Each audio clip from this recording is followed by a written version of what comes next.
زینب ہمارے گھر کام کرتی تھی، وہ بہاولپور کے رہنے والی تھی۔ اکثر مرد دوسری شادی کرتے نہیں جھجکتے، اور عورتیں بھی بیٹے کانا ہونے کے خوف سے سوتن کو بخوشی قبول کر لیتی ہے، کیونکہ وہاں جب لڑکی ایک بار بیاہ دی جاتی ہے تو میکے والے کوشش کرتے ہیں ہر حال میں شوہر کے گھر میں ہی رہے، چاہے اس کا خاوند اس پر سوتن ہی کیوں نہ لا بٹھائے۔ ایک روز زینب ہمارے گھر کام کر رہی تھی، دوپہر کا وقت تھا۔ دستک ہوئی تو اس نے دروازے کے سوراخ سے آنکھ لگا کر دیکھا۔ دوسری ہی لمحے وہ پریشانی سے میرے پاس آئی، کہنے لگی، بی بی جو صاحب آئے ہیں ان کو کہہ دو کہ یہاں کوئی زینب کام نہیں کرتی۔ میں اس کی بات سن کر حیرت میں ڈوب گئی۔ ہاں بی بی، یہ میرا شوہر ہے، پہلے گھر سے نکال دیا اور اب کوچتا پھرتا ہے۔ آپ کی بڑی مہربانی ہوگی جو اگر اس کو ایسا کہہ دیں گی۔ میں بھی اتنی اچھی کام والی کو کونا نہ چاہتی تھی، لہٰذا دروازے پر گئی۔ یہ دیکھ کر حیران رہ گئی کہ جو شخص باہر کھڑا تھا وہ اپنے حلیے سے نواب جیسا لگتا تھا۔ سامنے ایک قیمتی گاڑی کھڑی تھی، شاید وہ اسی کی تھی۔ مجھے وہ کسی طور سے ایک کام والی کا شوہر نہ لگا۔ بہرحال میں نے سوال کیا، بھائی آپ کو کس سے ملنا ہے؟ زینب سے۔ باجی وہ میری بیوی ہے، مجھے کسی نے بتایا ہے کہ آپ کے گھر کام کرتی ہے۔ نہیں بھائی صاحب، آپ کو غلط فہمی ہوئی ہے، اس نام کی کوئی عورت ہمارے گھر کام نہیں کرتی۔ وہ شخص مایوس ہو کر سامنے کھڑی گاڑی میں بیٹھ کر چلا گیا۔ میں زینب کی جانب پلٹی اور پوچھا کہ سچ بتا زینب، یہ کیا قصہ ہے؟ زینب کو میرے گھر کام کرتے 2 سال ہونے کو آئے تھے۔ اس نے مجھے کبھی شکایت کا موقع نہ دیا تھا۔ بہت سکڑی عورت تھی، واقعی اپنے اتوار اور رکھ رکھاؤ سے کسی اچھے گھرانے کی لگتی تھی۔ اس نے کہا، بی بی یہ بہت لمبا قصہ ہے اور کام پڑا ہوا ہے، کام سے نمٹ لوں تو بتاتی ہوں۔ تجسس نے مگر مجھے چین نہ لینے دیا۔ رہنے دے کام کو، میں کھانا ہوٹل سے منگوا لوں۔ تو مجھے ابھی بتا کہ یہ ماجرا کیا ہے؟ تو گھروں میں کام کرتی ہے اور تیرا آدمی اتنی قیمتی گاڑی میں آیا ہے، کیا وہ کوئی نواب ہے؟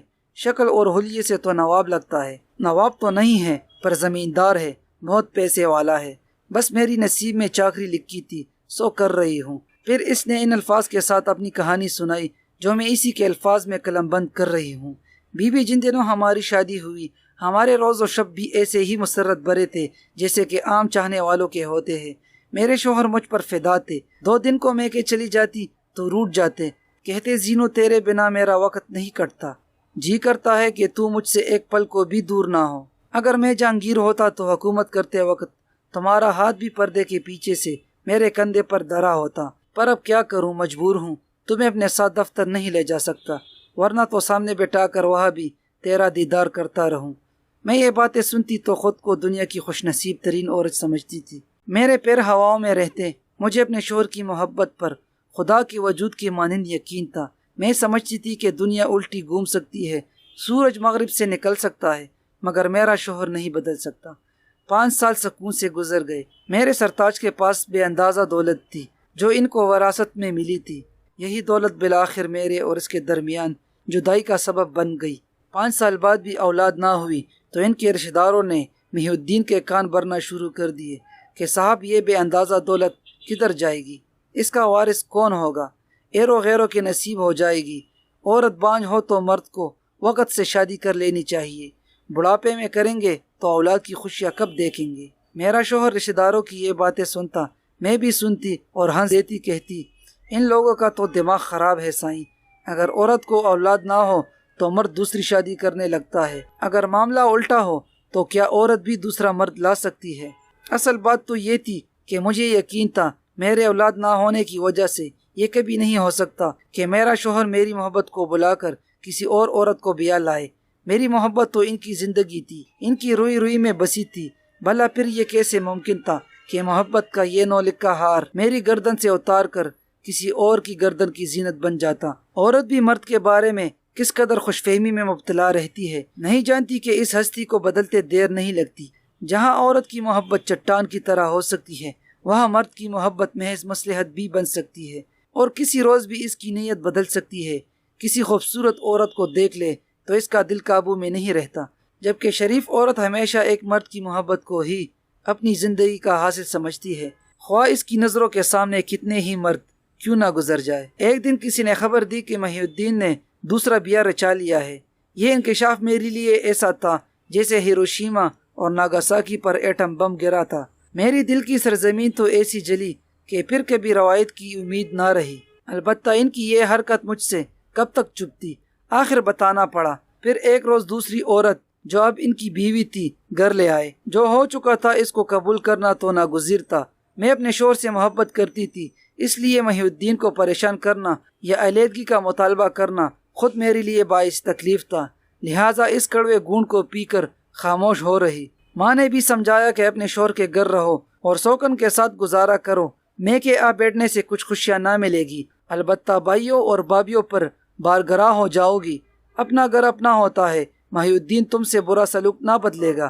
دوسری شادی مرد اولاد نرینہ کے لیے کرتے ہیں، پھر وہ تو پیسے والا ہے، یہ کوئی انہونی بات نہیں، مرد ایسا کرتے رہتے ہیں، کون ان سے باز پرس کر سکتا ہے؟ سوکن شہزادیوں اور ملکاؤں پر پڑ جاتی ہے، وہ بھی تو برداشت کرتی ہے۔ ماں کے سمجھانے سے نصیب کا لکھا جان کر صبر کر لیا، سوچا سوکن کو سوکن نہ سمجھوں گی تو زندگی کے دن اچھے گزر جائیں گے، مرد بھی پرسکون سے رہے گا اور ہمارا سکون بھی تہ بالا نہ ہوگا۔ میں نے کبھی ماجبین کو سوکن نہ جانا، مگر یہ جانے کس مٹی کی بنی تھی، باوجود میرے اچھے سلوک کے اس کو میرا وجود کانٹے کی طرح گھٹکتا تھا، بہانہ بہانے سے گھر کا سکون برباد کرنے سے نہ چوکتی۔ رفتہ رفتہ محی الدین بھی لاتعلق ہوتے جا رہے تھے کہ وہ جو میرے ساتھ کرے یہ کبوتر کی طرح آنکھیں بند کر لے۔ نہ جانے ماجبین نے کیا ان کو پڑھایا کہ شوہر نے میری پرواہ کرنا چھوڑ دی، میں نے یہ بھی سہ لیا۔ محی الدین نے اس عورت کی جھوٹی شکایتوں پر کئی بار میرے ساتھ گالم گلوچ سے بھی کام لیا، مگر میں نے صبر کیا، سوکن کے بچوں کو سنبھالا، ان کی خدمت کرتی، ماں سے بڑھ کر پیار دیا، کیونکہ وہ میرے محی الدین کے بچے تھے، سو مجھے دل سے عزیز تھے۔ بچے تو پیار کے طالب ہوتے ہیں، پیار پا کر وہ میری دیوانے ہو گئے، ہر وقت میرے پاس گسے رہتے، مجھ کو وہ اپنی ماں سے زیادہ چاہنے لگے۔ اس کو یہ بات بھی گوارا نہ تھی کہ اس کے بچے مجھ سے زیادہ پیار کرے، وہ ان معصوموں کو روئی کی طرح دنگ ڈالتی۔ ایک روز مجھ سے ملنے ہمارے گھر میرا چچا زاد بھائی آ گیا، ماں بہاول نگر میں تھی اور بیمار تھی، وہ یہی بتانے آیا تھا۔ وہ تو مجھ کو اپنی سگی بہن جیسا جانتا تھا، کبھی سوچ بھی نہ سکتی تھی کہ سوکن مجھ پر ایسا برا الزام لگا دے گی۔ بلال بیچارہ 1 منٹ بمشکل بیٹھا ہوگا، اس نے چائے کی پیالی تک نہ پی، بس ماں کی علالت کا بتایا اور چلا گیا، جس کو نہ جانے ماجبین نے کس انداز سے محی الدین کو بیان کیا کہ اس نے مجھ سے کہا، میری غیر موجودگی میں دیگر مردوں کو گھر میں بٹھا لیتی ہو، تم کو لحاظ نہیں آتا، وہ تیرا چچا زاد تھا، ماجبین کا تو نہیں تھا، پھر تو نے اس سے پردہ کیوں نہ کرایا؟ حالانکہ ماجبین تو اس کمرے میں آئی بھی نہیں تھی جہاں ہم بیٹھے ہوئے تھے، کہا کہ تم ابھی اور اسی وقت میرے گھر سے چلتی بنو، مجھ کو ایسا آوارہ عورت کو گھر میں رکھنے کی ضرورت نہیں ہے، میری بیٹیاں آج چھوٹی ہے، کل بڑی ہو جائیں گی تو کیا تیرے ایرے غیرے رشتہ داروں کے ماتھے لگے گی؟ میں اب تم کو مزید آباد نہیں رکھ سکتا، میں بلا آباد ہی کب تھی جو اب برباد ہو رہی تھی۔ یہ سوچ کر کہ عورت کی شرافت پر دبا نہ آئے یہاں پڑی تھی کہ شوہر کا گھر ہے، کوئی مجھ پر انگلی نہ اٹھائے، ورنہ 2 وقت کی روٹی دینے والا تو رازق ہے۔ اس وقت سخت سردی پڑ رہی تھی، سر پر چادر نہ پیروں میں جوتے، انہوں نے مجھے بانہے سے پکڑ کر باہر کر دیا۔ کچھ دیر برآمدے میں ٹہری رہی، بچے باہر آئے اور مجھ سے لپٹ گئے، وہ مجھے کھینچ کر رو رہے تھے، لیکن اس ظالم مرد نے ان کو بھی کھینچ کر علیحدہ کر کے کمرے میں بند کر دیا۔ میں ننگے پاؤں شدید سردی میں پیدل کئی میل چل کر شہر آئی اور اپنے واقف لوگوں کے گھر پناہ لی۔ ان بیچاروں نے مجھے سہارا دیا کہ تھکن اور صدمے سے آتے ہی فرش پر گر پڑی تھی، چلتے چلتے پاؤں سوج گئے تھے۔ وہ جو مجھ سے محبت کے بلند بانگ دعوے کرتا تھا، اس نے آج مجھے 3 کپڑوں میں دھکا دے دیا تھا۔ امی فوت ہو گئی، کچھ دن بابیوں نے رہنے دیا، پھر کہا کہ شوہر اور سوکن کو منا لو اور اپنے گھر جاؤ، کیا عمر بھر ایسے ہی در بدر رہو گی؟ بھائیوں کا بھی یہی خیال تھا، لیکن عورت لاکھ سونے جیسی ہو، انسان ہوتی ہے، آخر اس کی بھی عزت نفس ہوتی ہے، وہ مٹی کا مادو تو نہیں ہوتی۔ آج انہوں نے یہ کہا، اگر ان کے پھر بھی پاؤں پڑتی کل اس سے بھی برا سلوک کرتے، سو میں نے وہاں جانے کے بجائے لوگوں کا کام کرنا پسند کیا۔ میں بہاول نگر سے دوبارہ بہاول پور آ گئی، ایک سہیلی کے پاس چند دن قیام کیا۔ کام کی تلاش میں میرے دن یوں ہی خانماں برباد کرتے رہے، دل کہیں نہ لگتا تھا، کبھی شوہر کی محبت اور کبھی ان کی بے وفائی خون کے آنسو رلاتی تھی۔ دنیا سے جی بھر گیا، سوچتی اے کاش میں خودکشی کر سکتی، کبھی دل کرتا بال کول کپڑے نوچ سڑکوں پر دیوانوں سی پھرنے لگوں، شاید اسی طرح سکون مل جائے۔ پھر بھی خود پر قابو رکھا اور ایک متواتر شوہر کی بیوی ہوتے ہوئے لوگوں کے گھروں میں کام کرنے لگی۔ کافی عرصے بعد ایک روز کسی نے بتایا کہ تمہاری سوگن کو نہ جانے کیسا بخار ہوا کہ وہ پاگل ہو گئی، ننگے سر ننگے پاؤں، لباس سے بے پرواہ، گھر سے باہر بھاگ جاتی تھی، چیختی چلاتی اس کو پکڑ کر لاتے کہ گھر چلو، کہتی مجھے چھوڑ دو، میرا کوئی گھر نہیں ہے، پھر دیواروں سے سر ٹکراتی اور بال نوچتی تھی۔ اس کا یہ حال سن کر مجھ کو بہت افسوس ہوا کہ میں بچوں سے محبت کرتی تھی، اور پاگل ماں کے بچوں کا کیسا حال ہوا ہوگا یہ تو ہر کوئی جانتا ہے۔ وہ بیچارے کس طرح خوفزدہ اور قسم پرسی میں ہوں گے۔ وہ معصوم ماں سے محروم ہو گئے۔ اگر میں وہاں ہوتی تو ان کو اپنے پروں میں چھپا لیتی، اپنے کلیجے سے لگا لیتی، نہ جانے اب ان کا کیا حال ہوا ہوگا۔ تھوڑے دنوں بعد وہ بیچاری گھر سے سڑک پار کرتے کسی بس تلے آ گئی اور اس کی موت واقعہ ہو گئی۔ اس کے بعد محی الدین کو میری یاد آئی۔ اس نے بڑے جتن کیے کہ مجھے واپس گھر لے آئے۔ کئی بار اس نے ان کوٹھیوں کے چکر لگائے جہاں میں کام کرتی تھی۔ جب بھی اس کا سامنا ہو جاتا میرا خون کھول اٹھتا۔ اس کی بے وفائی نے مجھے نفرت کی آگ میں جلانا شروع کر دیا تھا۔ میں نے اس کے ساتھ جانے سے انکار کر دیا۔ جب دل ہی نہ مانے تو آدمی کیوں کسی کو دھوکہ دے؟ میں آج کہہ سکتی ہوں کہ عورت کی نفرت اس کی محبت سے زیادہ پائیدار ہوتی ہے۔ میرا اس کے ساتھ محبت کا رشتہ شاید ختم نہ ہوا ہو، مگر عزت و تکریم والا رشتہ نابود ہو چکا تھا۔ جب دل کے رشتے نہ رہے تو میں دنیاوی رشتوں کے لیے کیوں کر اس سے ناتا جوڑ لیتی۔ وہ مجھے کوچتا رہا اور میں گھر بدلتی رہی، یہاں تک کہ دور کی کالونیوں میں کام ڈھونڈ لیا تاکہ وہ مجھے تلاش نہ کر سکے۔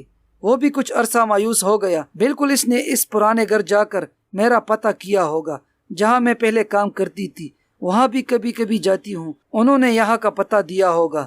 سنتی ہوں کہ اس کا بھی کسی کام میں جی نہیں لگتا، پریشان رہتا ہے، توبہ کرتا ہے مگر سکون نہیں پاتا۔ کسی کے دل کو توڑنا کہ جس میں سچی محبت بستی ہو کوئی ہنسی کھیل تو نہیں۔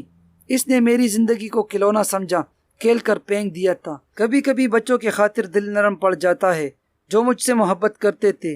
جی چاہتا ہے کہ واپس ان کے پاس چلی جاؤں، نہ جانے کوئی سوتیلی ماں بن کر آ جائے تو کیسا ہو، مگر یہ کافر دل محی الدین کو معاف کرنے پر آمادہ نہیں ہوتا۔ انسان پر ایک وقت ایسا آتا ہے کہ وہ اپنے دل سے مجبور ہو جاتا ہے، سو میں بھی دل سے مجبور ہوں۔